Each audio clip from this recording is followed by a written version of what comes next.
సర్వోన్నతుడు, సర్వాధికారి, సమస్త సృష్టిని సృష్టించినటువంటి మన కన్న తండ్రి అయిన ఆ దేవాది దేవునికి, ఆయన కుమారుడు మన రక్షకుడైన యేసుక్రీస్తు ప్రభుల వారి ద్వారా పరిశుద్ధాత్మ సహాయముతో వేవేల స్తుతులు, స్తోత్రములు, కృతజ్ఞతాస్తుతులు చెల్లించుచున్నాను. అదేవిధముగా ఆయన మాటలు విని, ఆయన మాటలకు విలువనిచ్చి,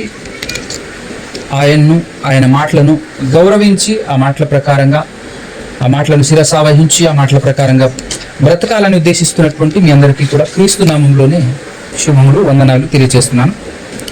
జాగ్రత్తగా మనం వినేటటువంటి ప్రయత్నం చేద్దాం. ఈరోజు మనం మాట్లాడుకోబోయేటటువంటి మాటలు, ఈ మాటలకు ఒక టైటిల్ పెట్టాలి అని అనుకుంటే, తండ్రి చేత ఆశీర్వదింపబడిన వారు ఎవరు?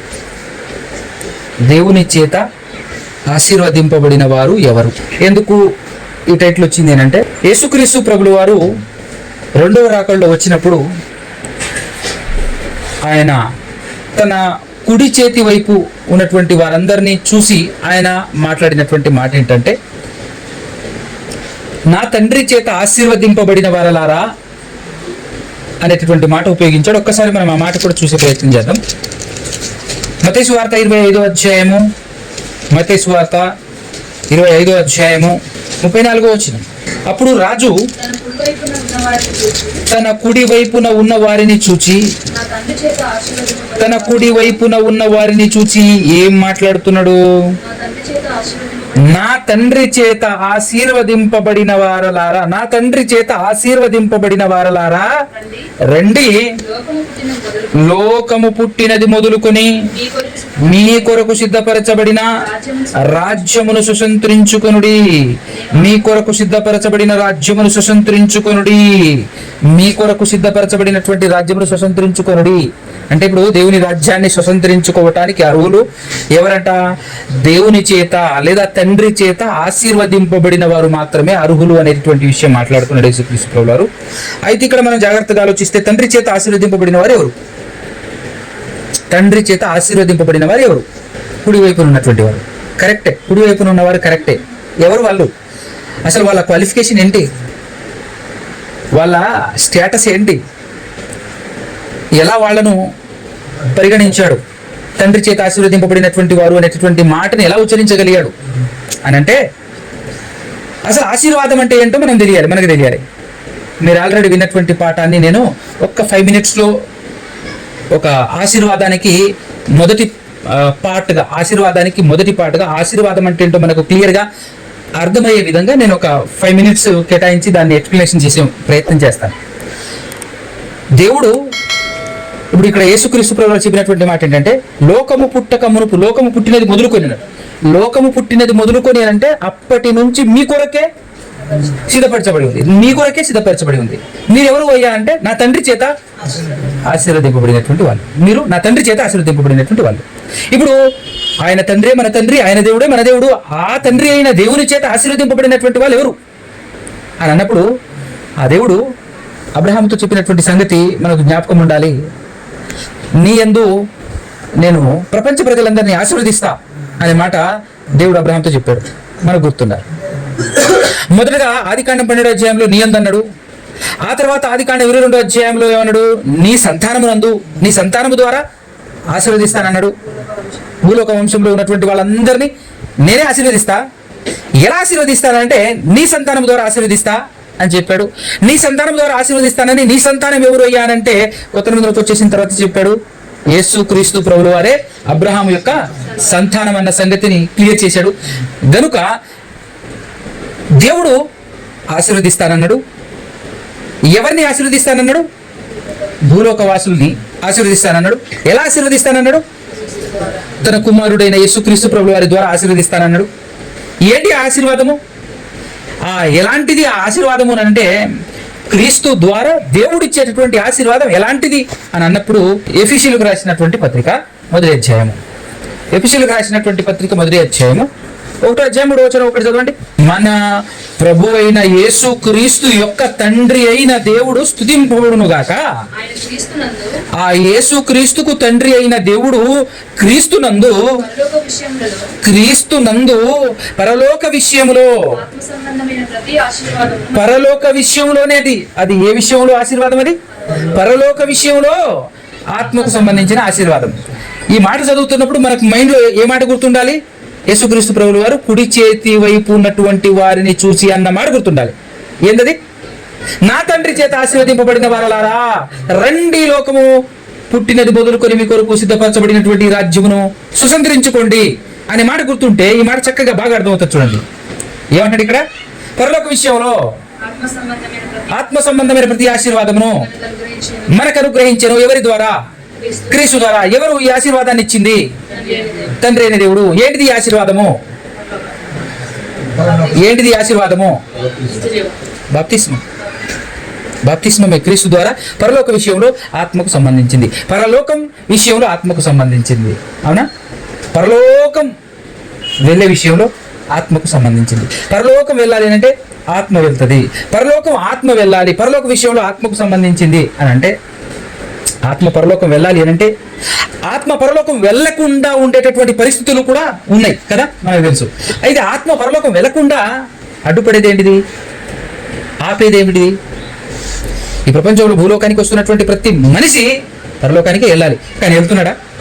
వెళ్ళట్లేడు. ఎందుకు? కారణం ఏంటి? పాపం. పాపమే కదా ప్రధాన కారణం. పాపం అడ్డుపడి ఆత్మ పరలోకానికి వెళ్ళకుండా పోతుంది. గనుక పరలోకం వెళ్ళే విషయంలో ఆత్మకు సంబంధించిన ఆశీర్వాదం ఏమిటి? ఈజీగా అర్థమవుతున్న బాప్తిస్మం అని. పరలోకం వెళ్ళే విషయంలో ఆత్మకు సంబంధించిన ఆశీర్వాదము క్రీస్తు ద్వారా దేవుడు అనుగ్రహించాడు కదా. క్రీస్తు ద్వారా దేవుడు అనుగ్రహించాడు. అందుకోసమే అపోస్తల కార్యంలో 3వ అధ్యాయంలో అపోస్తలులందరూ బోధించినటువంటి మాట, అపోస్తలులందరూ చెప్పినటువంటి మాట, మరి ముఖ్యంగా పేతురు ప్రసంగిస్తూ చెప్పినటువంటి మాట ఒక్కసారి 25, 26 3వ అధ్యాయం. ఆ ప్రవక్తలను దేవుడు అబ్రహాముతో నీ సంతానమందు భూలోక వంశములన్నీ ఆశీర్వదింపబడును, భూలోక వంశములన్నీ ఆశీర్వదింపబడునని చెప్పి నీ పితరులతో చేసిన నిబంధనకు మీరు వారసులై ఉన్నారు అని ఇశ్రాయేలీయులతో చెప్తున్నాడు పేతురు గారు. ఆ లెక్కల ప్రకారంగా దేవుడు తన సేవకుడిని పుట్టించి అబ్రహాము సంతానము ద్వారా దేవుడు తన సేవకుడిని పుట్టించి మీలో ప్రతి వానిని వాని దుష్టత్వంలో నుండి, ఎక్కడి నుంచి? దుష్టత్వంలో నుండి అన్నా పాపంలో నుండి అన్నా ఒకటే కదా. మరి పాపంలో నుండి మళ్లించటం వలన మిమ్మును ఆశీర్వదించుటకు ఆయనను మొదలు మీ యొద్దకు, అంటే దుష్టత్వంలో నుంచి మళ్లించడమే ఆశీర్వాదం. అంటే పాపంలో ఉన్న మనల్ని, పాప మార్గంలో ఉన్నటువంటి మనల్ని పాప మార్గంలో నుంచి మళ్లించి పరిశుద్ధ మార్గంలో ప్రవేశపెట్టడం, పరిశుద్ధ మార్గంలో పెట్టడమే ఆశీర్వాదం. అంటే పాపాన్ని తీసేయటం, వన్ వర్డ్లో చెప్పాలంటే పాపాన్ని క్షమించి పరిశుద్ధుల జాబితాలో చేర్చటం. ఇది ఎప్పుడు జరుగుతుంది? ఎక్కడ జరుగుతుంది? ఎప్పుడు జరుగుతుంది? ఎక్కడ జరుగుతుంది? ఖచ్చితంగా ఎక్కడ జరుగుతుంది, ఎప్పుడు జరుగుతుంది అని అన్నప్పుడు ఇక్కడ ఒక్క పేజీ మరలా రిటర్న్ తిప్పేసి 2వ అధ్యాయం 38 చూస్తే మనకు అర్థమైపోతుంది.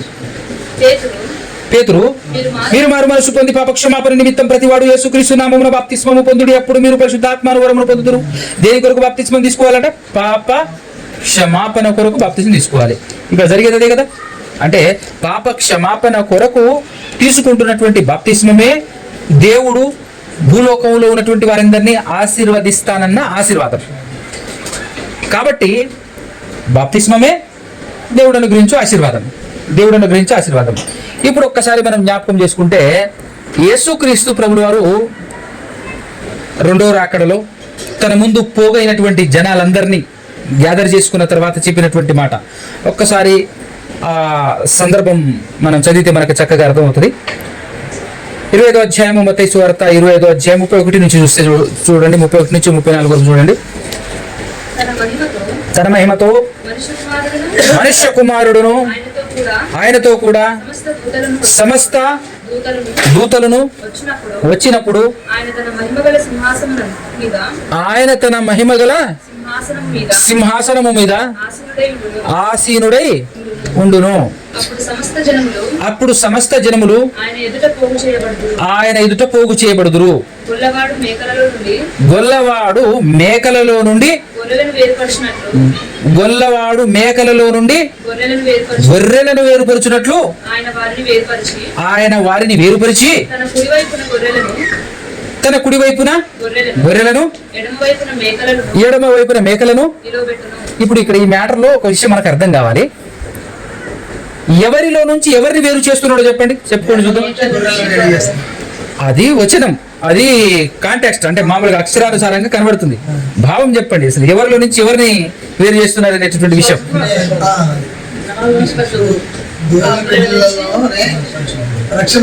ఇప్పుడు లోకంలో 3 బ్యాచ్లు ఉన్నాయి. 3 ఉన్నాయా? 3 ఏంటంటే చెప్పనా?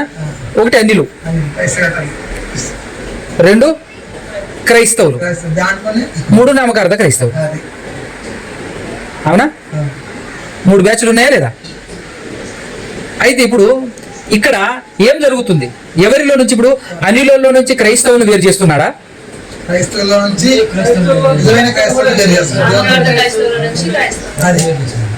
ఇది అర్థం కావాలి. అన్యుల్లో నుంచి క్రైస్తవులు వేరు చేయట్లే. అక్కడ క్రైస్తవులలో నుంచి ఒరిజినాలిటీ వాళ్ళని సపరేట్ చేస్తున్నాడు. ఎందుకు? అదే ఎందుకు రైట్ అవుతుంది? అదే ఎందుకు రైట్ అని అన్నప్పుడు దాని కొరకు మీకు ఒక మంచి పాయింట్ చెప్పే ప్రయత్నం చేస్తాను. మత్తయి సువార్తలోనే 13వ అధ్యాయం ఒక్కసారి తెరిచి 13వ అధ్యాయము యేసుక్రీస్తు ప్రభువు చెప్పినటువంటి ఉపమా 47వ వచనం. పరలోక రాజ్యం గురించి మాట్లాడుతున్నాడు. పరలోక రాజ్యము సముద్రములో వేయబడి నానా విధములైన చేపలను పట్టిన వలను పోలి ఉన్నది. పరలోక రాజ్యము దేంతో పోల్చబడి ఉన్నది? సముద్రంలో వేయబడిన వలను పోలి ఉన్నది అని అన్నప్పుడు ఇక్కడ సముద్రం ఏంటిది? ఈ లోకం. ఈ లోకములో విసిరిన వల ఏంటిది? వల అంటే పరలోక రాజ్యం. పరలోక రాజ్యం యేసుక్రీస్తు ప్రభువారు భూలోకానికి వచ్చి యేసుక్రీస్తు ప్రభువారి ద్వారా విసిరిబడ్డ వల లేదా స్థాపించబడిన సంఘం. ఈ సంఘంలో ఎలాంటి వాళ్ళు పోగవుతారట? నానా విధములైన చేపలను పట్టిన వలను పోలి ఉన్నది. అంటే ఈ సంఘంలో అనేక రకరకాల మనుషులు ఉంటారు. రకరకాల మనుషులు ఉంటారు. ఈ సంఘంలో వచ్చినటువంటి వాళ్ళందరూ క్రైస్తవులు అనబడుతున్నారా లేదా? సంఘంలో ఉన్నటువంటి వాళ్ళందరూ క్రైస్తవులు అనబడుతున్నారు కదా. ఈ క్రైస్తవులు అనబడుతున్నటువంటి ఈ సంఘంలో ఉన్న వాళ్ళే ఈ వలలో ఉన్నటువంటి వాళ్ళనే ఏం చేస్తుంది? ఇక్కడ కంటిన్యూషన్, అది నిండినప్పుడు దానిని దరికి లాగి జాగ్రత్తగా కూర్చుండి మంచి వాటిని గంపల్లో చేర్చి. అర్థమైంది మ్యాటర్? సంఘంలోనే ఫిల్టర్ జరుగుతుంది. అనిళ్ళల్లో నుంచి సెపరేట్ చేయడం కాదు, సంఘంలో నుంచే సెపరేట్ జరుగుతుంది. ఇక్కడ సంఘం అనేటటువంటి వల విసిరినప్పుడు లోకంలో ఆ సంఘంలో నానా రకాలైనటువంటి మనుషులు, అనేక రకాలైనటువంటి చేపలు పడతాయి. ఒక వలలో చేపలు పట్టినప్పుడు ఆ చేపల వలని దరికి లాగి ఒక ఏమంటారు చేపలు పట్టేటటువంటి వాళ్ళని జాలర్లు ఏం చేస్తుంటారు? మంచి వాటిని గంపలో, మిగతా వాటిని పడేసేటం. ఇది ఎగ్జాంపుల్. ఇదే విధంగా ఎగ్జాక్ట్ గా అక్కడ ఏం జరుగుతుంది మ్యాటరు? ఇప్పుడు అక్కడ ఉన్నటువంటి సెంటెన్స్ చదువు. గొల్లవాడు మేకల నుండి గొర్రెలను వేరుపరుచున్నట్లు ఆయన వారిని వేరుపరిచి ఎక్కడి నుంచి ఎవరిని వేరుపరుస్తున్నాడు అన్న సంగతి మనకు అర్థం కావాలి. సంఘంలో ఉన్నటువంటి వారినే. ఇప్పుడు మరి అన్యుల పొజిషన్ ఏంటి? రావాలి కదా, ఆలోచన రావాలి కదా, అంతేనే కదా. అన్యుల పొజిషన్ ఏంటో ఒక్కసారి నేను అది చెప్పేసి నేను మళ్ళీ ఇక్కడికి వచ్చేస్తాను. ఇప్పుడు అన్యులు ఏంటి, వాళ్ళ పొజిషన్ ఏంటి, వాళ్ళకి ఏం లేదా అని చెప్పేసి అంటే యోహాను సువార్త 3వ అధ్యాయము 16 నుంచి చూద్దాం. యోహాను సువార్త. దేవుడు లోకాన్ని ఎంతో ప్రేమించెను కాగా ఆయన తన అద్వితీయ కుమారునిగా పుట్టిన వాని యందు విశ్వాసముంచు ప్రతి వాడును నశింపక నిత్య జీవము పొందునట్లును ఆయనను అనుగ్రహించెను. విశ్వసించిన వారందరూ నశించిపోకుండా నిత్య జీవం పొందినట్లు దేవుడు యేసుక్రీస్తును అనుగ్రహించెను. లోకము తన కుమారుని ద్వారా రక్షణ పొందుటకే గాని లోకమునకు తీర్పు తీర్చుటకు దేవుడు ఆయనను లోకములోనికి పంపలేదు. Next line. ఆయన యందు విశ్వాసముంచు వానికి తీర్పు తీర్చబడదు. ఆయన యందు విశ్వాసముంచు వానికి తీర్పు తీర్చబడదు. బడదు. విశ్వసింపని వాడు విశ్వసింపని వాడు, ఇక్కడ 2 లైన్లు ఉన్నాయి. విశ్వసించేవానికి తీర్పు తీర్చబడదు, విశ్వసించేవానికి తీర్పు తీర్చబడదు. కానీ మరి అక్కడ ఏం జరుగుతుంది? విశ్వసించినటువంటి వాళ్ళకి కదా తీర్పు జరుగుతుంది, అంతే కదా. అక్కడ గొల్లవాడు మేకల్లో నుంచి గొర్రెలను వేరుపరుచున్నట్టు వేరుపరుస్తున్నాడు అంటే ఏం జరుగుతుంది? తీర్పు దేవుని ఇంట యుద్ధనే ప్రారంభమైతే అనేటటువంటి మాట దగ్గరకు వచ్చిందట. అంటే ఈ మాటను గుర్తుపెట్టుకోండి మీరు. నిజంగా విశ్వసించేటటువంటి వాళ్ళకి ఏ తీర్పు ఉండదు. నిజంగా విశ్వసించిన దాని లెక్కల ప్రకారంగా నడుచుకునేటటువంటి వారికి, అవునా కదా. సపరేట్ చేయటం, వెళ్ళిపోండి అని పంపించడం అంతే. సపరేట్ చేయటం, కుడి చేయి వైపు ఉన్నటువంటి వారిని ఒక మాటతో సత్కరించి, నా తండ్రి చేత ఆశీర్వదింపబడిన వారలారా వెళ్ళండి అని చెప్పేసి పంపించేశాడు. తర్వాత మిగిలినటువంటి వాళ్ళకు ఉంటుంది పొజిషన్, పరిస్థితి, అవునా కదా. కాబట్టి విశ్వసించినటువంటి వారికి తీర్పు తీర్చబడదు. నెక్స్ట్ ఎన్నో లైన్ 18th వర్డ్. ఆయన యందు విశ్వాసం ఉంచు వానికి తీర్పు తీర్చబడదు. విశ్వసింపని వాడు ఎవరు? అవిశ్వాసి, అన్యుడు. విశ్వసింపని వాడు దేవుని అద్వితీయ కుమారుని నామమందు విశ్వాసం ఉంచలేదు గనుక వానికి ఇంతకు మునుపే ఏమైపోయింది? అదైపోయింది, తీర్పు తీర్చబడిపోయింది. ఇంతకు మునిపే అయిపోయింది కనుక, ఇంతకు ముందే అయిపోయింది కనుక ఆయన ఈ గ్యాంగ్ లో లేడు. అర్థమైందా?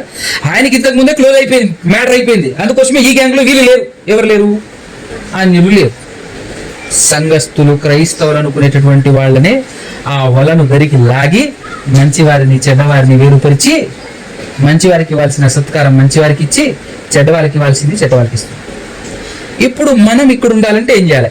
మనము ఇక్కడ ఉండాలంటే ఎక్కడ ఉండాలంటే కుడి వైపున మనం ఉండాలంటే, రాజుగారి కుడి వైపున మనం ఉండాలి అని అంటే ఏం చేయాలి? నా తండ్రి చేత ఆశీర్వదింపబడిన వారలారా అని కుమారుడు మాట్లాడాలంటే మనం ఏం చేయాలి? మొదట ఈ జాబితాలోనికి వచ్చేసాం. మొత్తానికైతే ఆయన ముందుకైతే వచ్చేసాం మనం. ఎందుకు? బాప్తిస్మం అనే ఆశీర్వాదం పొందుకున్నాం. కానీ ఆశీర్వాదం పొందుకున్నటువంటి వారిలోనే సపరేట్ అవుతున్నారు చూడు, అంతేనే కదా. అంటే మనం ఇప్పుడు కుడి చేతి వైపు వెళ్తామా, ఎడమ చేతి వైపు వెళ్తామా? మనం కుడి చేతి వైపు వెళ్ళాలని మన ఆశ, మన తపన. మనం 2వ పాట పాడుకున్నాం చూసారా? 2వ పాట ఏంటి? పరలోకమే మన అంతఃపురం, చేరాలనే మన తాపత్రయం. మరి తాపత్రయం మనలో ఉందా? పరలోకం వెళ్ళాలి, కుడి చేతి వైపు ఉండాలి, తండ్రి చేత ఆశీర్వదింపబడిన వారలారా అని అనిపించుకోవాలి అని అంటే ఉందా? ఇప్పుడు చూద్దాం ఒక్కసారి, మనం బైబిల్ని పరిశీలన చేద్దాం. అపోస్తలుల బోధ, అపోస్తలులందరూ ఆశీర్వదింపబడినటువంటి వాళ్ళే కదా. ఈ అపోస్తలుల బోధను అనుసరిస్తే చాలు. ఈ అపోస్తలుల బోధను మనం అనుసరిస్తే చాలు. అయితే అపోస్తలు చేసినటువంటి పరిచర్యలో ప్రాముఖ్యమైన 2 పరిచర్యలు ఉన్నాయి. ఒకటి వాక్య పరిచర్య, 2 సహాయ పరిచర్య. ఏ పరిచర్య? సహాయ పరిచర్య. ఈ సహాయ పరిచర్య అనేది ఎంత గొప్పది అని అంటే, ఎంత భూలోకంలోనే ఎంతో తృప్తినిచ్చేటటువంటిది. అంత మాత్రమే కాకుండా నోటితో చెప్పకుండానే దేవుణ్ణి మహిమపరిచేటటువంటి గొప్ప పరిచర్య. దీంట్లో నన్ను బాగా ఆకర్షించినటువంటి మాట ఒకటి మీకు ముందు ఇచ్చేటటువంటి ప్రయత్నం చేస్తాను. అపోస్తుల కార్యములు 11వ అధ్యాయంలో మంచి మాట ఉంటుంది చూడండి. అపోస్తుల కార్యములు 11వ అధ్యాయము 27, 28, 29 వచనాలు. 20వ వచనం బాగా మనం ఖచ్చితంగా మెన్షన్ చేయాలి, చదువుకోవాలి. 26వ వచనం. వారు కలిసి 1 సంవత్సరం అంతయు ఎక్కడుండి? ఎవరు వారు అంటే? వారంటే ఎవరు తెలుసు ఇక్కడ? బర్నబా, పౌలు ప్లస్ బర్నబా. ఇద్దరు సేవకులు, 2 పాస్టర్లు మన భాషలో, అవునా కదా. 2 పాస్టర్లు ఉండి ఏం చేశారు? వారు కలిసి 1 సంవత్సరం, ఒకే 1 సంవత్సరం అట, సంవత్సరం అంతా సంఘంలో ఉండి బహు జనములకు వాక్యమును బోధించింది. ఏం చేశారు వాళ్ళు? వాక్యమును బోధించింది. దాంతో మొట్టమొదట అంతియొకయలో శిష్యులు ఏమనబడ్డారట? క్రైస్తవులు. ఎందుకు అనబడ్డరు? క్రైస్తవులు ఎందుకు పడ్డరు? ఇప్పుడు యేసుక్రీస్తు ప్రభుల వారు కూడా చేసినటువంటి 2 రకాల పరిచర్య. ఒకటేంటి? వాక్య పరిచర్య. రెండోది ఏంటిది? అడిగిన వాళ్ళందరికీ కాదనకుండా సహాయం చేస్తూ తనకున్నదే చేశాడు. తనకున్నది తాను చేశాడు. దేవుడు తనకి ఏదైతే ఇచ్చాడో అందులో కొదవ లేకుండా ఎవరిని బడితే వారిని అడిగేటటువంటి వాళ్ళందరినీ దావీదు కుమారుడా అని పిలుస్తారు. ఏం చేయాలనుకుంటున్నారు అని అడుగుతాడు క్రీస్తు. మాకు కనులు లేవు, మాకు కనులు కావాలి అని అంటే నేను ఇవ్వగలనని నమ్ముతున్నారా? ఎస్, ఖచ్చితంగా నమ్ముతున్నాం. అయితే అంటే సహాయ పరిచర్య చేశాడు. యేసుక్రీస్తు ప్రభువు వారు కూడా 2 రకాల పరిచర్య చేశాడు. ఒకటి వాక్య పరిచర్య, రెండోది సహాయ పరిచర్య. తనకు కలిగిందే ఇచ్చుకుంటూ వచ్చారు కదా. తర్వాత అపోస్తలులు కూడా అదే చేశారు ఖచ్చితంగా. అందుకోసమే అదే చేశారు కనుకనే 1 సంవత్సరం ఉండి అది క్రీస్తు పరిచర్య, ఆ 2 రకాల పరిచర్యలను ఇక్కడ స్టార్ట్ చేశారు గనుకనే అక్కడ ఉన్నటువంటి శిష్యులు ఏమనబడ్డారట? మొట్టమొదటిగా క్రైస్తవులు అనబడ్డారు. అంటే అర్థం ఏంటో తెలుసా? ఒరిజినల్ గా క్రీస్తును ఫాలో అయ్యారు. క్రీస్తు ఏం చేశాడో అది చేశారు. ఒక్కసారి కంటిన్యూషన్ అదే జరుగుతుంది మనకు. కంటిన్యూషన్ 27. ఆ దినముల యందు ప్రవక్తలు యెరూషలేము నుండి అంతియోకయకు వచ్చిరి. వారిలో అగబు అను ఒకడు నిలువబడి భూలోకమంతట గొప్ప కరువు రాబోచున్నదని ఆత్మ ద్వారా సూచించెను. అది క్లౌదియా చక్రవర్తి కాలమందు సంభవించెను. అప్పుడు శిష్యులలో అంటే క్రైస్తవులలో, శిష్యులు ఏమనబడ్డారు? క్రైస్తవులు. ఆ శిష్యులలో ప్రతి వాడును తన శక్తి కొలది, ఎలా? తన శక్తి కొలది యూదయలో కాపురమున్న సహోదరులకు సహాయము పంపుటకు నిశ్చయించుకొనెను. అలాగున చేసి బర్నబా, సౌలు అను వారి చేత పెద్దల యొద్దకు దానిని ఇక్కడ ఒరిజినల్ విషయం ఒకటి మాట్లాడాలి. ఏంటిదనంటే దీన్ని ప్రస్తుత కాలంలో ఉన్నటువంటి క్రైస్తవులందరూ, సేవకులందరూ ఎట్లా మార్చేశారు తెలుసా? దీన్ని ఎలా కన్వర్ట్ చేశారు తెలుసా? సహాయ పరిచర్య ఒకటి, వాక్య పరిచర్య ఒకటి. సహాయ పరిచర్య సంఘం అంతా కలిసి ఏం చేయాలి? ఏ సంఘంలో ఎక్కడ ఎవరు ఆపదల్లో, బాధల్లో, దిక్కులేక ఇబ్బందులు ఉన్నారో వాళ్ళని ఆదుకోవాలి. అలాంటిది ఈరోజు ఎలా చేసేసారు అని అంటే, సంఘంలో 10 మంది ఉన్నా, 100 మంది ఉన్నా, 1000 మంది ఉన్నా, 1,00,000 మంది ఉన్నా కూడా ఏం చేయాలో తెలుసా? మీ దగ్గర ఉన్న సొమ్మంతా నాకు మాత్రమే ఇవ్వాలి. ఎవరికి ఇవ్వాలి? నాకు మాత్రమే ఇవ్వాలి, పాస్టర్కే ఇవ్వాలి, అంతే. బయట ఇవ్వటానికి వీల్లేదు. ఏ పేదవాళ్ళు ఎట్ట చచ్చినా మీరు జ్ఞాపకం చేసుకోవాల్సిన అవసరం లేదు. ఎవరికి ఏం చేయకూడదు, నాకే ఇవ్వాలి. ఇతనే మారిపోయింది, అవునా కదా? క్రైస్తవ్యం మొత్తం ఇలానే మారిపోయింది. అందుకోసమే ఈ రోజు ఉన్నటువంటి పాస్టర్లు ఏం చేస్తున్నారు? లగ్జరీ లైఫ్ అనుభవిస్తూ కార్లు, 5 కిలోమీటర్లు మైలేజ్ ఇచ్చే కార్లు, అవునా కదా? ఇంత ఘోరం. హైఫై కార్లు వాడుతూ ఇంట బయట జర్నీలో అన్నిట్లా బి మర్చిపోయారు, సి, అంతే కదా? Be cool, any time be cool అనమాట. ఆ విధంగా తయారైపోయారు అంటే సేవను ఎలా టర్న్ చేశారు? పరిచర్యను ఎలా మార్చేశారు? ఇప్పుడు పెద్దల దగ్గరికి వాళ్ళు సహాయాన్ని పంపినప్పుడు పెద్దలు ఏం చేశారు? సౌలు కానీ బర్నబాస్ కానీ వీళ్ళు ఏం చేశారు? సొంతానికే వాడుకోలేదు. సొంతానికి వాడుకున్నాడు, సొంతానికి వాడుకోవాలి. కరెక్ట్గా ఎంత తెలుసా? నువ్వు బతికే అంత, లగ్జరీ కోసం కూడా కాదు, నువ్వు బతికే ఎంత వాడుకోవచ్చు. అందుకోసమే కొంతమంది పాస్టర్లు వాళ్ళు ఉచ్చరించేటటువంటి మాట ఏంటంటే, ఎద్దు మూతికి చిక్కము వేయకూడదని చెప్పేసి మీరు వినలేదా? ఎక్కడున్నది ఒక్కసారి మొదటి తిమోతి కాదు, కొరంతి 9వ అధ్యాయము 8వ వచనం, 7వ వచనం నుంచి చూద్దాం, బాగుంటుంది. ఎవడైనా తన సొంత ఖర్చు పెట్టుకుని దండులో కొలువు చేయిన ద్రాక్ష తోట వేసి దాని ఫలము తినని వాడెవడు? మందను కాచి మందపాలు త్రాగని వాడెవడు? కదా. ఈ మాటలు లోకాచారమును బట్టి చెప్పుచున్నానా? ధర్మశాస్త్రము కూడా వీటిని చెప్పుచున్నది కదా. ఏం చెప్పుచున్నది? 9వ వచనం, కళ్ళము తొక్కుచున్న ఎద్దు మూతికి చిక్కము పెట్టవద్దు కదా. కళ్ళము తొక్కుచున్న ఎద్దు మూతికి చిక్కము పెట్టవద్దు అని మోషే ధర్మశాస్త్రంలో వ్రాయబడి ఉన్నది. దేవుడు ఎడ్ల కొరకు విచారించుచున్నాడా? ఎడ్ల కొరకు చెప్పిండా ఏంది ఈ మాట? ఎడ్ల కొరకు కాదు, కేవలం మన కొరకు దీనిని చెప్పుచున్నాడా? అవును, మన కొరకే కదా ఈ మాట వ్రాయబడేను. ఎలాయనగా దున్నుచున్నవాడు ఆశతో దున్నవలెను, కళ్ళము తొక్కించువాడు పంటలో పాలు పొందుతున్నను ఆశతో త్రొక్కింపవలెను. మీ కొరకు ఆత్మ సంబంధమైనవి మేము విత్తుచుండగా మీ వలన శరీర సంబంధమైన ఫలములు తీసుకున్నట్టు గొప్ప కార్యమా అని చెప్తున్నాడు. ఇక్కడ చెప్పబడినటువంటి 9వ వచనంలో ఉన్నటువంటి మాట ఒక్కసారి ఆలోచిస్తే, కళ్ళము తొక్కుచున్న ఎద్దు మూతికి చిక్కము పెట్టవద్దు అంటే అర్థం ఏంటి? చిక్కం పెట్టవద్దు, తిననీయాలి. ఎంత మడుగు తింటాడో అంత మడుగే తిననీయాలి. కానీ ఆ ఎద్దు జోలే వేసుకోకూడదు. ఏం వేసుకోకూడదు? అది ఆ ఎద్దు ఏం చేయకూడదు? సంచి చేసుకోకూడదు. అంతే కదా. అక్కడ ఎంత తింటుందో తిని వెళ్ళిపోవాల్సిందే తప్ప మళ్ళీ జోలే వేసుకొని అంత సమకూర్చి జోలేలో పెట్టుకొని పోతే అది కదా పాపం. అంతేనే కదా, అది కదా పాపం అంటే. అంటే ఆధ్యాత్మికమే పాపం. అంటే ఎంత మటుకు తిమోతి పత్రికలో రాస్తుంటాడు కదా, బట్ట పొట్ట, బట్ట పొట్ట, నువ్వంతే. అంతేనే కదా. అందుకోసమే బెస్ట్ ఎగ్జాంపుల్ ఏంటంటే, ఆత్మీయంగా చూసుకుంటే ప్రపంచంలో అందరికంటే ధనవంతుడు సేవకుడే.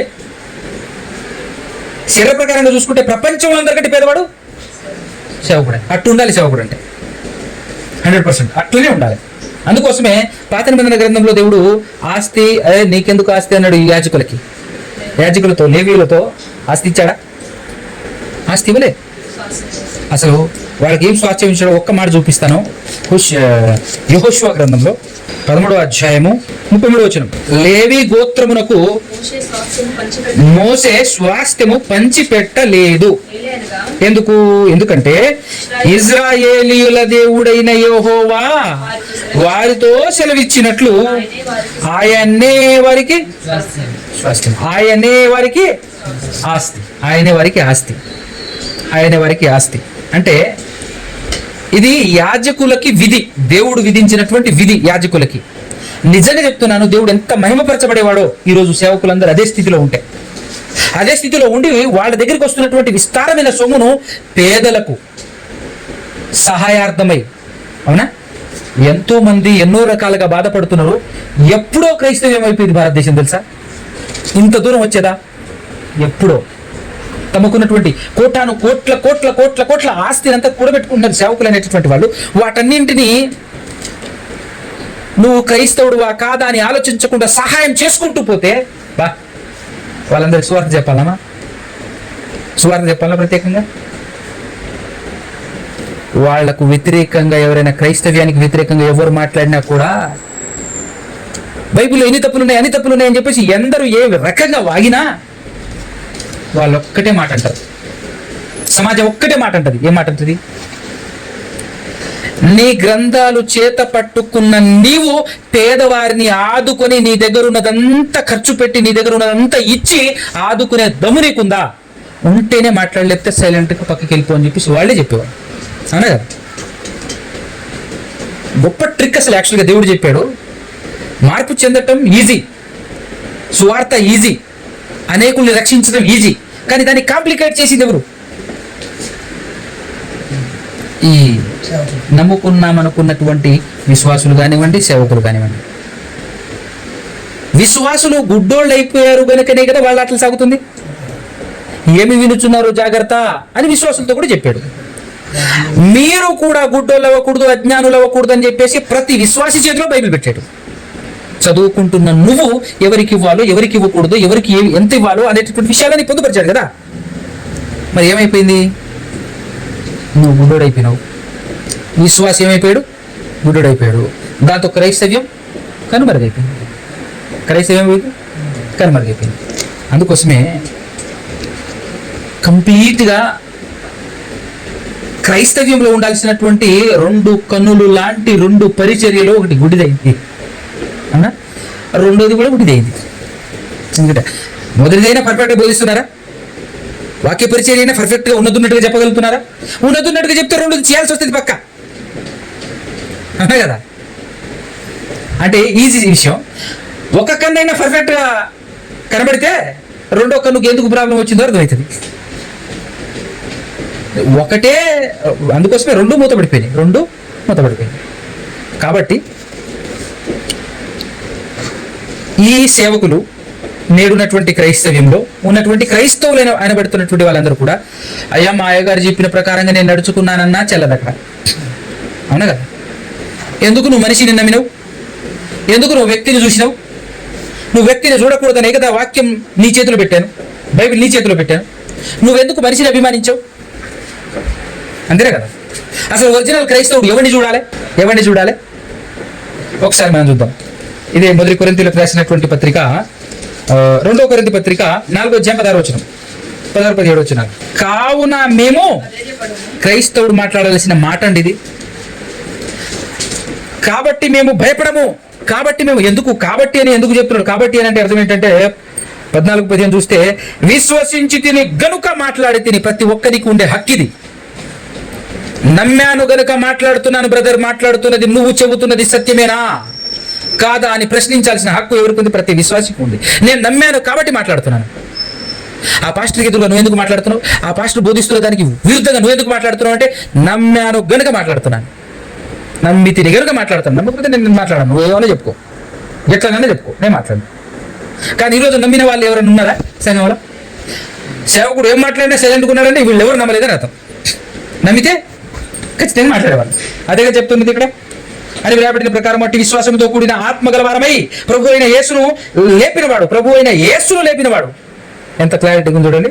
ప్రభు అయిన యేసును లేపినవాడు యేసుతో మమ్మను కూడా లేపి మీతో కూడా తన ఎదుట నిలువబెట్టునని ఎరిగి మేమును విశ్వసించుచున్నాము గనుక మాట్లాడుతున్నాము. అదేనే కదా ఈరోజు మనం అందరం మాట్లాడడానికి కారణం కూడా ఈ వచనమే. యేసును లేపినవాడు ఉన్నాడు, ఆయనే దేవుడు. యేసును లేపినవాడు మమ్మల్ని కూడా లేపుతాడని మేము నమ్ముతున్నాం. కాబట్టి దానికి విరుద్ధంగా నువ్వు మాట్లాడుతున్నావు కాబట్టి నేను మాట్లాడుతాను. దానికి విరుద్ధంగా మీరు మాట్లాడుతున్నారు కనుక నేను మాట్లాడతాను. నమ్మాను గనుక మాట్లాడుతున్నాను అనేటటువంటి కోణంలో మాట్లాడుతూ ఏం చెప్తున్నాడు అంటే, నమ్మాను గనుక మాట్లాడుతున్నాం. ఆ నమ్మకం కూడా ఎలా ఉందో మాకు తెలుసు కరెక్ట్గా. బైబిల్లో దేవుడు యేసుక్రీస్తును లేపినవాడు మమ్మల్ని కూడా లేపుతాడు అనేటటువంటి నమ్మకంతో మేము నమ్మినాం కనుక మాట్లాడుతున్నాం. కాబట్టి మేము భయపడం. ఎదుట ఉన్నవాడు ఎవడైనా కానీ మేము భయపడకుండా కావున మేము అధైర్యపడము. మా బాహ్య పురుషుడు కృషించుచున్నను అంటే ఇక్కడ చాలా వస్తాయి. బాహ్య పురుషుడు కృషించుచున్నను అంటే బాహ్యంగా ఉన్నటువంటి ఏం కరిగినా, దేవుని సేవలోని అవయవాలు అరుగుతున్నా, దేవుని సేవలోని ఆస్తి కరుగుతున్నా, ఏం జరుగుతున్నా కూడా బాహ్యమైనటువంటి వాటిని మేము చూడక ఆంతర్య పురుషుడు దినదినము నూతనపరచబడుచున్నాడు. మేము దృశ్యమైన వాటిని చూడక అదృశ్యమైన వాటిని నిదానించి చూచుచున్నాము గనుక. ఎవరిని చూడాలి? క్రైస్తవుడు ఎవరిని చూడాలి? దృశ్యమైనది కనబడుతున్నటువంటి వాటిని చూడకుండా కనబడని వాటి వైపు మనసు పెట్టి, కనిపించని ఆత్మ గురించి, కనిపించని లోకం గురించి ఆలోచించి, అది నిజమైనటువంటి క్రైస్తవుని లక్షణం కదా. దాని గురించి ఆలోచించేటటువంటి వాడు ఇప్పుడు తన దగ్గర ఉన్నటువంటి సొమ్మును దాచుకోవాలని ఆలోచిస్తాడా? దాచుకోవాలని ఆలోచన వస్తుందా? నిజమైన క్రైస్తవుడు అదృశ్యమైన వాటిని చూసేవాడైతే అదృశ్యమైనటువంటి వాటిని మాత్రమే నిదానించి చూసేటటువంటి క్రైస్తవుడు కానీ సేవకుడు కానీ కూడబెట్టుకుంటాడా? ప్రస్తుతం కావాల్సింది మాత్రమే తీసుకుంటాడు. ఏంటిది? పొట్ట బట్ట. అంతకు మించి ఆశించడంతే. ఎందుకు? ఆయన కనిపించే వాటి వైపు చూడడు, కనిపించే వాటిపైన తన దృష్టి పెట్టడు, ఉంచడు కూడా. కాబట్టి నిజమైనటువంటి క్రైస్తవుడు, నిజమైనటువంటి విశ్వాసి దోచుకోడు. కానీ ఈరోజు సేవకులలోనే ఫిల్టర్ అవుతున్నారా లేదా? దోచుకుంటున్నాడు. రకరకాల తప్పుడు మాటలు చెప్పేసి ఏదో ఒక రకంగా కూర్చుకోవాలి. ఏమైనా మాట్లాడితే తన జ్ఞాన ప్రదర్శన మాత్రం ఖచ్చితంగా చేస్తాడు. ఏం చేస్తాడు? దేవుడికి అయ్యేది లేదా? ఒకడు అంటాడు నాకు కుటుంబం ఉందంటాడు, ఇంకొకడు అంటాడు నాకు ఆడపిల్లలు ఉన్నాయంటాడు, ఇంకొకడు అంటాడు నాకు సమస్యలు ఉన్నాయంటాడు, ఇంకొకడు అంటాడు నాకు అప్పులు ఉన్నాయంటాడు. చాలా అవన్నీ తెలియక దేవుడు రాయించాడంటవా? ఒకసారి ఆలోచించాలి. అవునా కదా? అంతే కదా? ఖచ్చితంగా దేవుడికి అవన్నీ తెలిసి రాయించాడు. కాబట్టి ఏం చేయాలి మనం? నిజమైనటువంటి క్రైస్తవుడు ఏం చూడాలి? దృశ్యమైన వాటిని చూడక అదృశ్యమైన వాటిని నిదానించి చూచుచున్నాము కనుక క్షణమాత్రముండు మా చులకని శ్రమ మా కొరకు అంతకంతకు ఎక్కువగా నిత్యమైన మహిమ భారమును కలగజేయుచున్నది.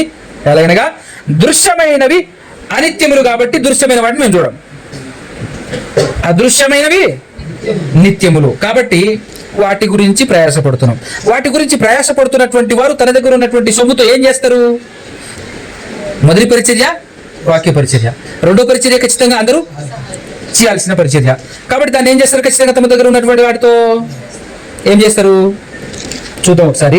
ఇదే 2వ కొరింథీయులకు రాసినటువంటి పత్రిక 9వ అధ్యాయంలో చక్కటి సందర్భం. 8వ అధ్యాయంలో 1 నుంచి, సహోదరులారా, మాసిదోనియా సంఘం మాసిధోనియా సంఘములకు అనుగ్రహింపబడి ఉన్న దేవుని కృపను గూర్చి మీకు తెలియజేయుచున్నాము. ఏ కృప అట అది? ఏ కృప అంటే అది? దేవుని కృపను గురించి మీకు తెలియజేయుచున్నాము. ఇంతకు ఈ కృప మన దగ్గర ఉందా? మనం పొందుకున్నామా?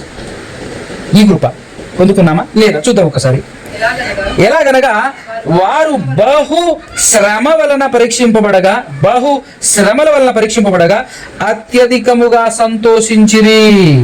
పరీక్షింపబడి సంతోషించారట. అంటే శ్రమలు, ఇబ్బందులు, ఆ ఇబ్బందుల్లో సంతోషించారట వాళ్ళు. ఇదే నేను ఈరోజు ఉదయం చెప్పినటువంటి పాఠం. అంటే నీ విశ్వాసం నిన్ను ఆనందింప చేయగలుగుతుందా? నీ విశ్వాసంలో నీకు సంతోషం ఉన్నదా? రైట్. అత్యధికముగా సంతోషించిరి, మరియు వారు నిరుపేదలైనను, మామూలు పేదలు కూడా కాదు, వాళ్ళు పేదలు కూడా కాదు, నిరుపేదలైనను వారి దాతృత్వము బహుగా విస్తరించును. ఇది కండిషన్, కన్ఫర్మ్ గా చేయాల్సినటువంటి పని. అవునా కదా? చాలా మంది ఏం చేస్తుంటారు? దేని కొరకు తాపత్రయపడుతుంటారు? పరలోకం వెళ్ళాలని తాపత్రయం ఉండదు, కానీ ఏం చేస్తుంటారు తెలుసా? మీరేం నిలవకండి. ఫ్రిడ్జ్ కొనుక్కుంటారు, నెల వాయిదాలు కడుతుంటారు. కారు కొనుక్కుంటాడు, నెల వాయిదాలు కడుతుంటారు. దేవుని కోసం నెల ఈ విధంగా గట్టు చూద్దాం. పరలోకం కోసం దానికోసం ప్రయాసపడడం. ఇంట్లో కొనుక్కుని బయట కోసం ప్రయాసపడతాం. ఈ ప్రయాస పరలోకం కోసమా, ఈ లోకం కోసమా? తెలిపోతుందా లేదా? అవునా కదా? నిరుపేదలైనను కిస్తీలు కట్టారు వాళ్ళు. వాడు నిరుపేదలైనా సరే వాళ్ళు ఏం చేశారు? కిస్తీ కట్టారు. ఎవరికి? పరలోకం కోసం. తాపత్రయం వాళ్ళకి కనబడింది పరలోకం కోసం. వాళ్ళు ఏం చేశారు? పక్కాగా రెండవ పరిచర్య జరిగించారు. మనం జరిగిస్తామా? మన పని మనం మొత్తం చేసిన తర్వాత మిగిలకపోతే ఏమి లేదు. మేము చాలా మంచి మనసు అండి మాది. ఇవ్వమా ఏంది? చాలా మస్తు ఇస్తావు. కాకపోతే కిస్తీ కోసం ఎంత ప్రయాసపడతారు తెలుసా? నెల 8,000 కాదు కిస్తీ కట్టాల్సిందే అని చెప్పి ఎక్కడైనా పెళ్లిళ్ళు కానీ ఫంక్షన్లు కానీ వెళ్ళాలన్నా కూడా చాలా స్ట్రిక్ట్ గా ప్లాన్ చేసుకుంటారు అనమాట. ఒక్కటే రోజు అలా వెళ్ళామా, కనిపించామా, వచ్చామా లేదా పరారు. మళ్ళా ఎందుకు? మళ్ళా టయానికి కిస్తీ కట్టాలి, లేదంటే చీటీ కట్టాలి. చీటీ కట్టాలంటే పక్క. మరి ఈ రేంజ్ లో ప్రణాళిక కోసం, ఈ రేంజ్ లో పరలోక విషయంలో ప్లాన్ చేసుకోవాలి మనం. అది తాపత్రయం అంటే. పరలోకమే ఆ పాట పాడుతున్నందుకు ఆ విధంగా ఉంటే అది బేస్. పరలోకమే మన అంతఃపురం, చేరాలనే మన తాపత్రయం.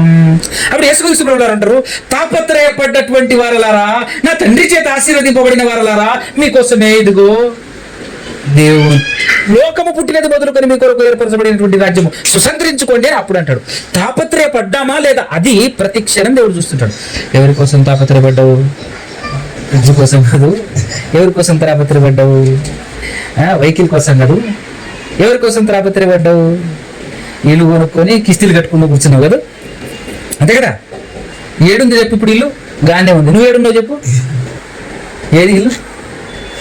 ఆన్నే ఉండిపోయింది ప్రభా. మరి ఆన్నే ఉండిపోయిన దానికోసం ఎందుకు నువ్వు కష్టపడ్డావు? ఎన్నో మాటలు చెప్పాను కదా. ఆ నిత్యములు వాటి కొరకు ప్రయాసపడకు, నిత్యముల కొరకు ప్రయాసపడు. కనిపించే వాటి కొరకు ప్రయాసపడకు, కనిపించని వాటి వైపు ప్రయాసపడు. అవునా? ఈ లోకములో కూర్చుకోకు, ఆ లోకములో కూర్చుకో. ఎన్నో చెప్పాను కదా. ఇవన్నీ ఎందుకు బోధపడలే? అవునా కదా? ఇవన్నీ ఎందుకు బోధపడలే అంటే వీటన్నింటిని బట్టి మనకు ఒక మంచి పాయింట్ ఒకటి అర్థం కావాలి. ఏంటిది అంటే, పరలోకంలో ధనం కూర్చుకోవటం అంటే ఏంటో, ఏ విధంగా సమకూర్చుకుంటే పరలోకానికి ఎక్కుతుందో అన్న సంగతి ఇక్కడ మనకు అర్థం అవుతుందా లేదా? అంటే దాతృత్వం. నువ్వు ఏ పొజిషన్లో నైనా ఉండొచ్చు కాక, నువ్వు వాళ్ళకి ఏమర్థమైందని చెప్పేసి వాడు నిరుపేదలైనా సరే వాళ్ళ దాతృత్వం ఈ రేంజ్లో విస్తరించింది. నిరుపేదలే వాళ్ళు.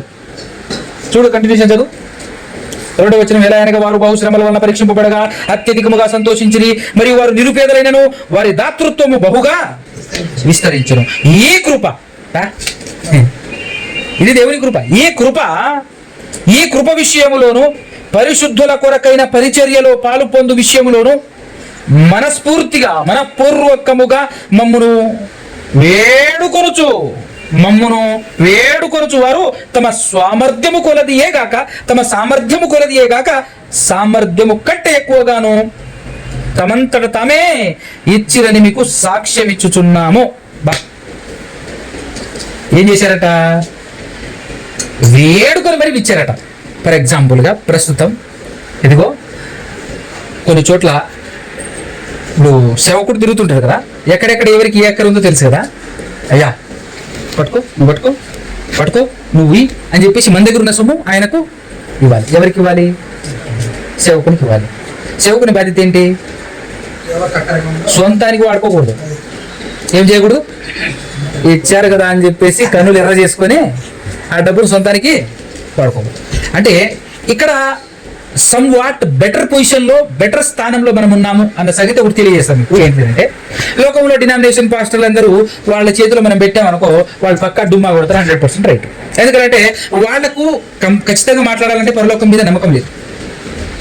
మాటల్లో ఉంటుంది పరలోకం వెళ్ళాలి వెళ్ళాలి వెళ్ళాలి అని బోధిస్తుంటాడు. నేను కూడా ఖచ్చితంగా వెళ్తానని ఆ విధ ఫీలింగ్లో ఉంటాడు, కానీ క్రియల్లో ఉండదు. మాటల్లో ఉన్నది, క్రియల్లో ఉండదు. కానీ ఇక్కడైతే ఖచ్చితంగా అదే ఉంది కదా, అవునా కదా? ఇప్పుడు ఖచ్చితంగా కొన్ని చోట్ల సహాయం అవసరమై ఉంటుంది. వాటన్నిటిని ఇప్పటికీ 2 సార్లు 3 సార్లు చెప్పాను అనుకుంటాను. అక్కడ ఆ అవసరత ఉంది, దాని కొరకు సహాయార్థమై అక్కడ ఉన్నటువంటి సంఘాలకు చెప్పాను, ఇక్కడ ఉన్నటువంటి వాళ్ళకు కూడా చెప్పే ప్రయత్నం చేస్తున్నాను. ఎందుకు చెప్పే ప్రయత్నం చేస్తున్నాను అంటే, బర్నబా పౌలులు 1 సంవత్సరం ఉన్నారంట అంత్యోక్యలో, వాళ్ళని క్రైస్తవం చేశారు. అంత్యోక్యలో వాళ్ళు 1 సంవత్సరం ఉంటే వాళ్ళందరినీ ఏం చేశారు? వాళ్ళు క్రైస్తవులుగా చేశారు. మరి మిమ్మల్ని కూడా క్రైస్తవులు చేయాలంటే నేను ఈ 2 పరిచయాలు మీకు పరిచయం చేయాలని వద్దా? ఇంట్రొడక్షన్ ఇవ్వాలా వద్దా? ఇవ్వాలి. ఇవ్వటం మాత్రమే కాదు, నాకు తెలుసు, నేను ప్రతిరోజు బైబిల్ చదువుతుంటాను కనుక నాకెంత అవసరమో అంతకు మించి నేను వాడకూడదన్న సంగతి నాకు తెలుసు. వాడితే నేనే పోతాను కానీ ఇది మాత్రం పక్కా 100% జరుగుతుంది.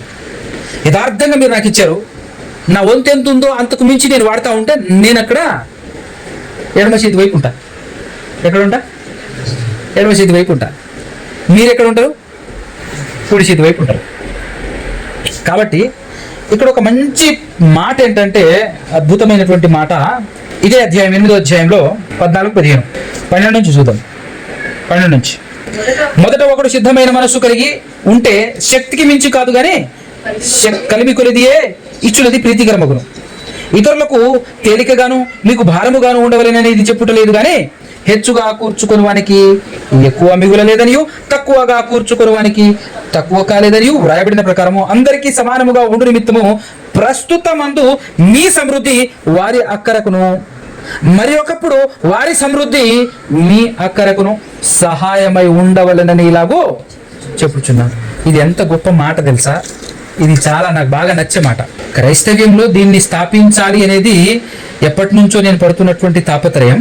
ఏంటి అంటే, ఎలా ఉండాలి అంటే, ఇక్కడ ఏదైనా బాధ జరిగితే, ఏదైనా ఇబ్బంది కలిగితే వాళ్ళు ఆదుకునే విధంగా, వాళ్ళకి ఏమైనా మనకేమైనా జరిగితే వాళ్ళు ఆదుకునే విధంగా, మనకి అర్థం కావట్లేదు, వాళ్ళకి ఏమైనా జరిగితే మనం ఆదుకునేటట్టు, మనకేమైనా జరిగితే వాళ్ళు ఆదుకునేటట్టు, వాళ్ళని బట్టి మనం ధనవంతులు, మనల్ని బట్టి వాళ్ళ ధనవంతులు. అంటే ఆ విధంగా ఒకరు సహాయం. ఈసారి నువ్వు వాళ్ళకి ఇవ్వాలి, నెక్స్ట్ సారి వాళ్ళు నీకు ఇస్తారు. అంటే సహాయం, ఒకరికొకరు సహాయం చేసుకుంటూ ఉండేటటువంటి తీరే క్రిస్టియానిటీ. క్రైస్తవ్యానికి పర్యాయ పదమే ఏం చెప్పాను పోయినసారి కదా నేను చెప్పింది.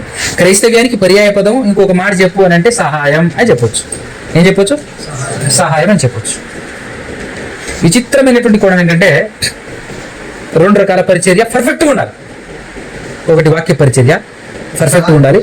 రెండోది ఇది లేకపోయినా, ఒకటి ఉండి ఒకటి లేకపోయినా ఫెయిలే కదా. ఖచ్చితంగా 2 ఉండాలి. ఇప్పుడు తెలుసో తెలియకో అంటే వాళ్ళకు నేను లాస్ట్ టైం కూడా మెన్షన్ చేశాను, బ్రిటిష్ వాళ్ళు కానివ్వండి, మిషనరీస్ వాళ్ళు కానివ్వండి, మన ఇండియాకు వచ్చి చేసినటువంటి సహాయం అంతా ఇంత కాదు, అవునా? క్రిస్టియానిటీ ఇక్కడ ఇంతగా విస్తరించడానికి గల కారణం ఏంటంటే, వాళ్ళేం సత్యస్వార్థ చెప్పలే, వాక్య పరిచర్యను ఎగ్జాక్ట్గా చెప్పలే, సహాయమే అలా విస్తరించింది. ఎన్ని ఊర్లు కట్టించారు. నువ్వు అన్యుడు ఆ క్రైస్తవుడు అని చెప్పేసి కూడా ఆలోచించారు. నేను ఉంటున్న ఊరు వాళ్ళు కట్టించింది. ఎన్నో ఊర్లు కట్టించారు, ఎన్నో హాస్పిటల్ ఫ్రీగా కట్టారు, అవునా? ఎన్నెన్నో చేశారు. అంటే 2 రకాల పరిచర్యలు బైబిల్ సూచిస్తుంది క్రైస్తవ్యానికి. మొదటిది వాక్య పరిచర్య, రెండోది సహాయ పరిచర్య. ఖచ్చితంగా మనం ఇన్వాల్వ్ కావాల్సినటువంటి పరిచర్య అనమాట. కాబట్టి ఇక్కడ ఒక మంచి మాట 9వ అధ్యాయంలో వాడబడింది ఏంటంటే 7వ వచనం 9:7 సణుగు కొనకయు బలవంతముగా కాకయు ప్రతి వాడును తన హృదయములో నిశ్చయించుకొనిన ప్రకారము ఇయ్యవలెను. దేవుడు ఉత్సాహముగా ఇచ్చు వానిని ప్రేమించును మరియు అన్నిటి యందు ఎల్లప్పుడును మీలో మీరు సర్వ సమృద్ధి గలవారై ఉత్తమమైన ప్రతి కార్యము చేయుటకు దేవుడు మీ ఎడల సమస్త విధములైన కృపను విస్తరింప చేయగలడు. ఇందు విషయమై అతడు వెదజల్లి దరిద్రులకిచ్చెను అతని నీతి నిరంతరము నిలుచును. ఎవరైతే వెదజల్లి దరిద్రులకిస్తాడో అతని నీతి నిరంతరము నిలుస్తుంది. నిరంతరము ఎవరి నీతి నిలుస్తుంది? ఏమండి, ఎవరి నీతి నిలుస్తుంది? ఒకసారి 8వ అధ్యాయం 9వ వచనం చూడండి. మీరు మన ప్రభు అయిన యేసుక్రీస్తు కృపను ఎరుగుదురు కదా. యేసుక్రీస్తు కృప మీరు ఎరుగుదురు కదా. ఏంటిది? ఆయన ధనవంతుడై ఉండి మీరు తన దారిద్ర్యము వలన ధనవంతులు కావాలనని మీ నిమిత్తము దరిద్రుడు ఆయను. మీ నిమిత్తము ఏమైపోయాడు? దరిద్రుడు ఆయను. అంటే ఆయన దాతృత్వం ఏమైంది? అతడు వెదజల్లి దరిద్రులకు ఇచ్చెను అతని నీతి నిరంతరము నిలుచును. యేసుక్రీస్తు ప్రభు వారి యొక్క నీతి నిరంతరం నిలుస్తుంది. చూడండి, మన నీతి కూడా నిరంతరం నిలవాలి. అంటే నిరంతరం నిలిస్తేనే పరలోకం చేరుతాం. లేకపోతే సరే, మన నీతి నిరంతరం నిలవాలి అంటే ఖచ్చితంగా మనం ఏం చేయాలి? మీరు ఇంటికి వెళ్ళిన తర్వాత 8వ అధ్యాయం కంప్లీట్గా, 9వ అధ్యాయం కంప్లీట్గా, 10వ అధ్యాయం కూడా చదవండి. ఇవే విషయాలు చాలా క్లియర్గా మాట్లాడుతున్నాడు. అంటే ఇవన్నీ ఖచ్చితంగా మనం ఏం చేయాలి? పాటించాల్సిందే కదా. అవునా కదా? పాటించాల్సిందే. కనుక ఈ విధంగా ఖచ్చితంగా సహాయ పరిచర్య అనేది ఇంకా విస్తృతంగా చేయాలి. ఎక్కడెక్కడ ఏ సహాయము అవసరత అయి ఉన్నదో అక్కడ మనం ఖచ్చితంగా చేయుతనందించేటటువంటి విధంగా మనం ఉండాలి. కాబట్టి యేసుక్రీస్తు ప్రభుల వారు తీర్పు దినాన రెండో రాకడలో వచ్చినప్పుడు సంఘములో ఉన్నటువంటి వారిని ఒక చోటికి సమకూర్చి ఈ 2 పరిచర్యలు పర్ఫెక్ట్గా ఎవరైతే చేశారో వారిని కుడివైపుకు తీసుకొస్తున్నాడు, సపరేట్ చేస్తున్నాడు. మనకు ఒక అవకాశం ఉంది. ఎడమ చేతి వైపుకు వెళ్ళే అవకాశం మనకుంది. ఇంకొక మాట కూడా ఉచ్చరిస్తాను, మనకు మాత్రమే ఉంది. ఎందుకలా? మొదటిది పర్ఫెక్ట్ ఉంది మన దగ్గర. మొదటిది వాక్య పరిచర్య పర్ఫెక్ట్గా ఉంది. నెక్స్ట్ మన దగ్గర లేనిదేంటి? సహాయ పరిచర్య లేదు. దాన్ని గనక మనం కొనసాగించడం మొదలు పెడితే, దాన్ని స్టార్ట్ చేస్తే పక్క. అందుకోసమే ఆ మాట మత్తయి సువార్తలో రాయబడినటువంటి మాట, ఆ మాటకున్నటువంటి సందర్భానుసారంగా చూసినా కూడా మనకి ఇది కరెక్ట్గా సెట్ అవుతుంది. చూడండి, ఎందుకంటే ఆ ఒక్క మాటను పిక్ చేసేసుకొని మన ఇష్టానుసారమైనటువంటి వివరణ మనం ఇవ్వట్లేము. అలా కాకుండా అక్కడ ఉన్నటువంటి సందర్భాన్ని కూడా ఇది సెట్ అవుతుందా లేదా అనేటటువంటి విషయం కూడా మనం చూసేటటువంటి ప్రయత్నం చేద్దాం. ఒకసారి మత్తయి సువార్త 25వ అధ్యాయం 34వ వచనం మరలా చదివి కంటిన్యూషన్ చేద్దాం. అప్పుడు రాజు తన కుడి వైపున ఉన్న వారిని చూచి, నా తండ్రి చేత ఆశీర్వదింపబడిన వారలారా రండి, లోకము పుట్టినది మొదలుకొని మీ కొరకు సిద్ధపరచబడిన రాజ్యమును స్వతంత్రించుకొనుడి. నేను వెంటనే అంటాడు చూడండి, నేను ఆకలి కొంటిని మీరు నాకు భోజనము పెట్టితిరి, దప్పికొంటిని నాకు దాహం ఇచ్చితిరి, పరదేశినై ఉంటిని నన్ను చేర్చుకొంటిరి, దిగంబరినై ఉంటిని నాకు బట్టలు ఇచ్చితిరి, రోగినై ఉంటిని నన్ను చూడవచ్చితిరి, చెరసాలలో ఉంటిని నా యొద్దకు వచ్చితిరని చెప్పాను. అందుకు నీతిమంతులు ఇక్కడ నీతిమంతులు అని వాడబడింది. చూడండి, నీతిమంతులు అంటే ఇప్పుడు మాట్లాడుకున్నామా, అతడు వెదజల్లి దరిద్రులకు ఇచ్చెను అతని నీతి నిరంతరం నిలుచును. నీతిమంతులు నిరంతరము నీతిని నిలుపుకొనగలిగేటటువంటి నీతి అంటే అది ఖచ్చితంగా దాతృత్వంతో వస్తున్నటువంటి నీతి. ప్రభువా, ఎప్పుడు నీవు ఆకలి కొని ఉండటం మేమెప్పుడు చూసాము? మేమెప్పుడు నీకు ఆహారం ఇచ్చాము? నీవు దప్పికొని ఉండటం చూసి మేమెప్పుడు దాహం ఇచ్చాము? నీకు బట్టలు లేకుండా మేమెప్పుడు చూసామయ్యా? నువ్వు జైల్లో ఉన్నప్పుడు మేమెప్పుడు చూసామయ్యా? అని చెప్పేసి ఇవన్నీ విషయాలు మాట్లాడుకుంటూ వస్తున్నప్పుడు అప్పుడు రాజు ఏమంటాడంటే 40వ వచనంలో, అందుకు రాజు, మిక్కిలి అల్పులైన ఈ నా సహోదరులలో ఒకరికి మీరు చేసితిరి గనుక నాకు చేసితిరని నిశ్చయముగా మీతో చెప్పుచున్నానని వారితో అను. అంటే ఇప్పుడు ఒక విషయం మనకు ఏమర్థం కావాలి? కనిపించని క్రీస్తును చూస్తున్నాం, కనిపిస్తున్న క్రీస్తును వదిలేస్తున్నాం. అవునా? కనిపించని క్రీస్తును చూసే ప్రయత్నం చేస్తున్నాం తప్ప కనిపిస్తున్న క్రీస్తును వదిలేస్తున్నాం. చూడు, కనిపిస్తున్న క్రీస్తులు ఎవరు? ఈ మాట అర్థమైంది కనుకనే ఎవరు? ఆవిడ పేరు ఏం పేరు? Mother Teresa. ఆవిడేమన్నది? ఎలా చేయగలుగుతున్నావు, వీళ్ళందరినీ సేవ ఎలా చేయగలుగుతున్నావు తల్లి? నువ్వు ఇంత గలీజ్గా కనబడుతున్నారు, వాళ్ళు వాంతికి చేసుకుంటుంటే దోషలు పడుతున్నావు, నువ్వు అసలు ఎలా, నీకు ఎలా సాధ్యమవుతుంది అసలు? ఇంత ఇంత అసలు అద్భుతం, ఇంత భయంకరమైనటువంటి సేవ ఎలా చేయగలుగుతున్నావు నువ్వు అని చెప్పేసి అన్నప్పుడు ఆవిడన్న మాట ఏంటంటే, నేను వీళ్ళని చూడట్లేను, వీళ్ళలో నా క్రీస్తును చూస్తున్నాను, నేను క్రీస్తుకు సేవ చేస్తున్నానని అనుకుంటున్నాను తప్ప వీళ్ళేం చేస్తున్నాను అనుకోవట్లేదు అనేది ఆవిడ. బా, ఎంత మంచి మాట. అంటే మనం ఒకరికి సహాయం చేయాలి అని అన్నప్పుడు అతని అవతారం, అతని అప్ టు బాటం ఉన్నటువంటి ఆ ఫిజికల్ వాటిని చూసి మనం చేయాలని అనుకుంటే మన వల్ల కాదు, మనం చేయలేం. ఈ వచనం గుర్తుందనుకో, అక్కడ హ్యాపీగా సూపర్గా వెళ్ళి చేయాలనిపిస్తుంది. అవునా? అందరే కదా ఆ పని చేసి రావాలి. వచ్చేటప్పుడు ఎందుకు లేట్ అయిందనంటే మధ్యలో క్రీస్తు కనపడ్డాడు, అందుకోసం చేసి వచ్చిన అన్నాడు. ఎవరు కనపడ్డాడు? మధ్యలో యేసు ప్రభు కనపడ్డాడు, యేసు ప్రభుకు చేయాల్సినటువంటి పరిచయం చేసి వచ్చిన అనగలగాలి ఆ తృప్తి. అవునా కదా? కానీ ఒకటి ఉంది మనకు, రెండోది లేదు. ఈ రెండు చేయాలన్నా ఒక అర్హత కావాలి, ఈ రెండు చేయడానికి ఒక అర్హత కావాలి. ఏంటది? పరిశుద్ధత.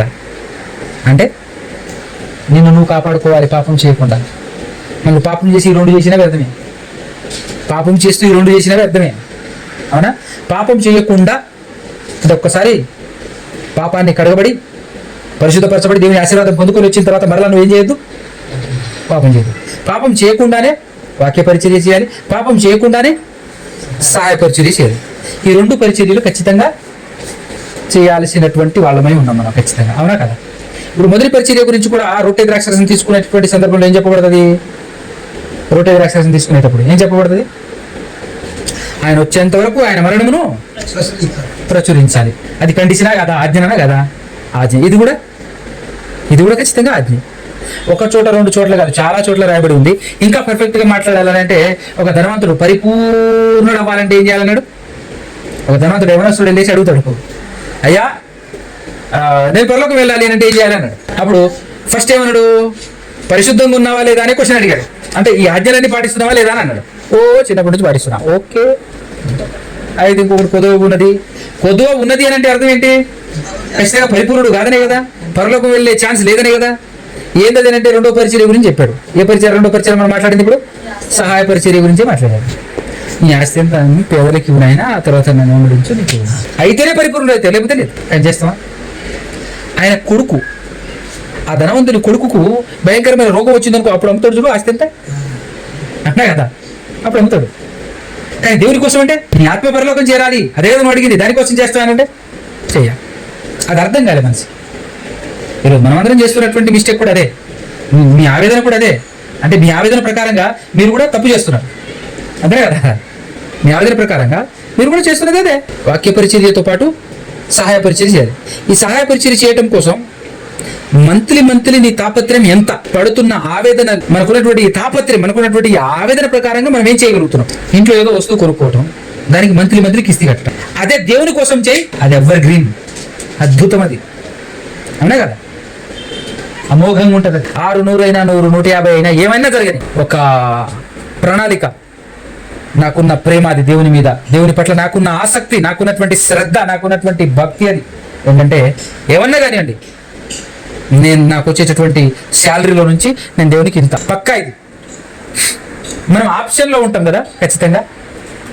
కానీ దేవుడు ఇది కూడా చెప్పాడు. కాకపోతే మనం దీని గురించి ఎందుకు మాట్లాడామని అంటే స్టార్టింగ్లో నమ్మకం కుదరటం కోసం, ఒక సిస్టమేటిక్లో రావడం కోసం అవన్నీ చెప్పుకుంటూ వచ్చాను. కానీ ఇప్పుడు ఖచ్చితంగా ఇది చెప్పాలి, చెప్పకపోతే మీరు ఎవరు వెళ్ళరు 100%. అవునా కదా?